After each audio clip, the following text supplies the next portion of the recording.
The beat of the heart is with us from the beginning to the end of our life cycle.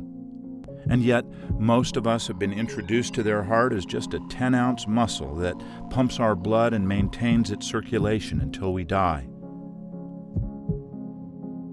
Looked at biologically, the heart's efficiency is amazing. If we take care of our health, the heart can work without interruption for 100 years, without care or cleaning, without repair or replacement. But for everyone, too, the heart has another dimension, much more profound. We find this in popular expressions such as listen to your heart, follow your heart, put your heart into it, amongst many more. These expressions of heart resonate within all of us, whatever your age, religion, ethnicity, or education. Actually, those expressions can be found in most languages and even in most ancient cultures. Over thousands of years, ancient cultures across the planet, Mesopotamians, Egyptians, Babylonians, Chinese, and Greeks, shared a similar belief and knowledge about the heart as a source of intelligence and inner guidance. They perceived that the heart is capable of influencing and directing one's emotions, morality, and decision-making ability.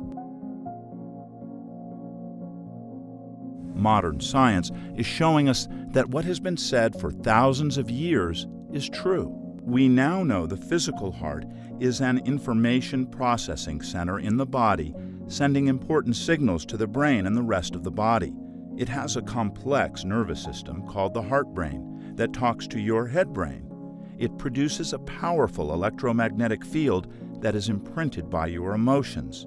Our heart influences everything from the way we feel to the way we interact with others, our brain function, and our health.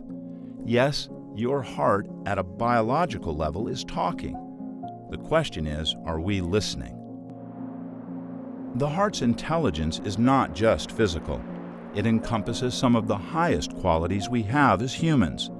Many of the highest quality feelings we experience are associated with the heart.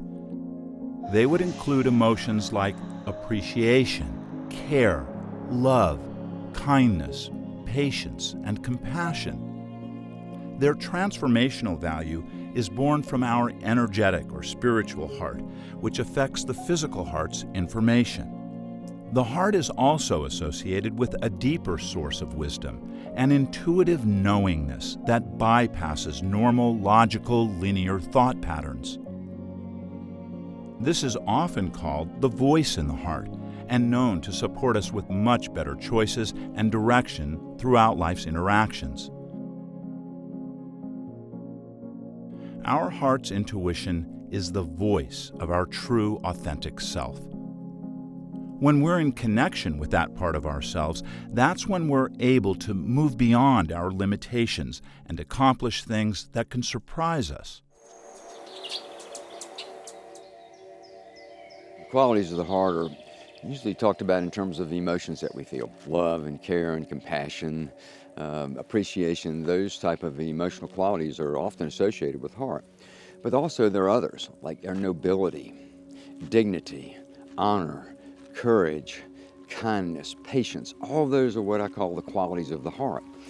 And when we manifest those qualities in daily life, life treats us differently. It feeds back to us differently. And we put out those kind of qualities in our daily interactions, life is generally going to reward us in a completely different way. To me, the most powerful quality of the heart is love itself.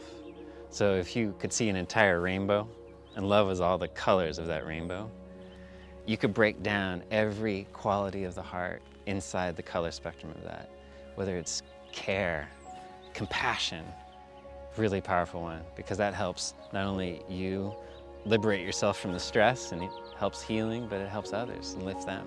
We can take charge of how we feel more than we may think.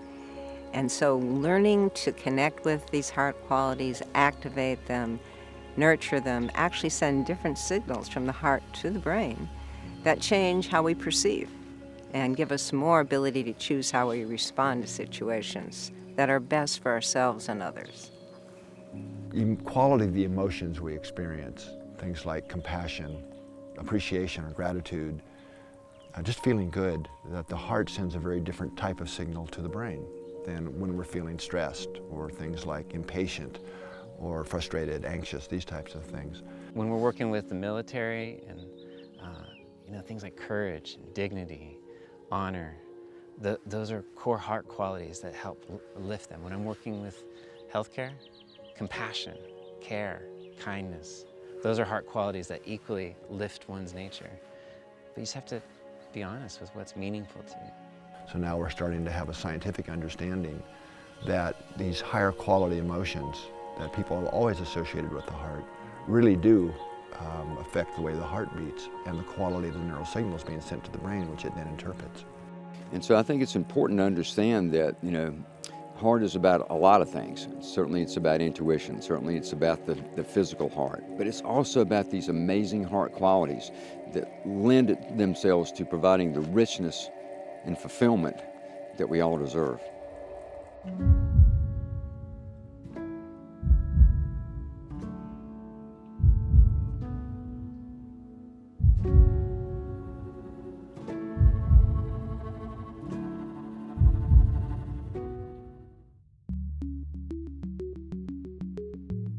Most people would rather feel loving, enthusiastic, and appreciative than resentful, anxious, or depressed. But often the world around us seems to be spinning out of control, and despite our best intentions, it's hard for anyone to maintain their emotional equilibrium.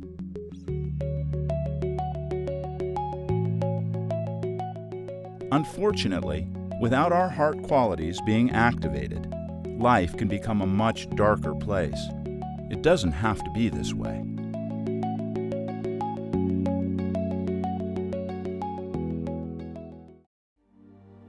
Right now, let's connect with the heart by doing heart-focused breathing.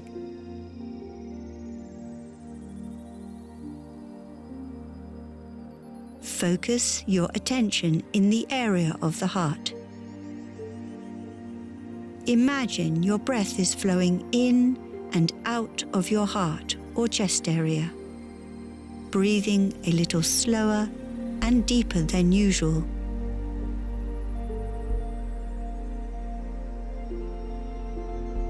Try to feel like the energy up in the head is now flowing down into the heart.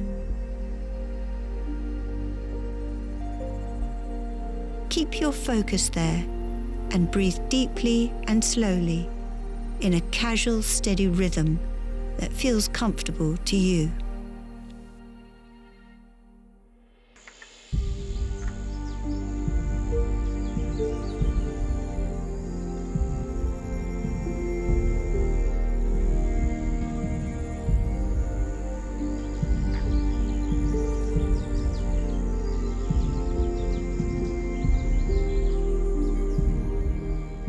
It's given me lots of opportunities to choose alternative options when dealing, especially with teenagers.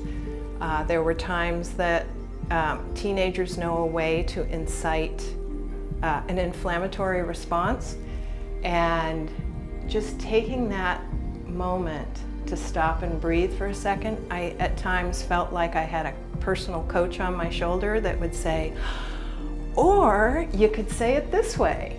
And that was quite amazing to be able to not respond in what my children expected, but to give them an example of how to react and respond from care rather than the typical hysterical parent.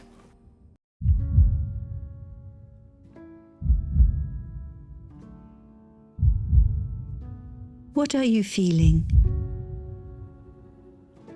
Perhaps you feel a little more calm or balanced. This simple heart focus exercise is just a first step in your new relationship with your heart. There's more to come.